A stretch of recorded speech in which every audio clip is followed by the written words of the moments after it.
Education টিকে সকলোকে স্বাগতম জনাইছোঁ। বন্ধুসকল, শিক্ষা বিভাগৰ ফালৰ পৰা বিভিন্ন আপডেট আহি থাকে। আজি এটা আপডেট আহিছে, সেইটো হ'ল যে আমাৰ BTRত শিক্ষাখণ্ডৰ শক্তিশালীকৰণ।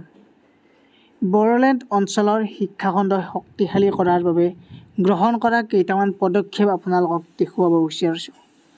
প্ৰথম কথা, 100টা নতুন আৰ্হিৰ বিদ্যালয় ভৱন নিৰ্মাণ কৰা হ'ব। 1690খন বিদ্যালয় আন্তঃগাঁথনি উন্নয়ন আৰু মেৰামতি। চিৰাং, বাক্সা আৰু ওদালগুৰি জিলাৰ 7খন আদৰ্শ বিদ্যালয়কে ধৰি 3খন চৰকাৰী আদৰ্শ বিদ্যালয় আৰু ওদালগুৰি পলিটেকনিক স্থাপন। 5744 জন শিক্ষক আৰু কৰ্মচাৰীক নিযুক্তি।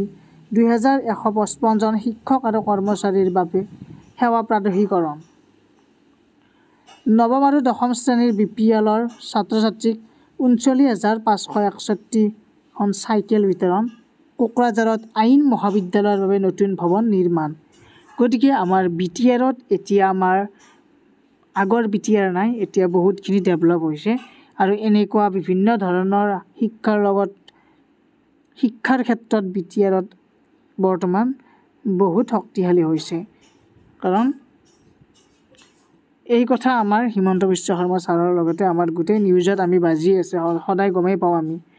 গতিকে আকৌ বিভিন্ন আপডেটৰ কাৰণে চেনেলটো ছাবস্ক্ৰাইব কৰি ৰাখক। কিবা আপডেট আহিলে আকৌ জনাই দিম। ধন্যবাদ, থেংক ইউ।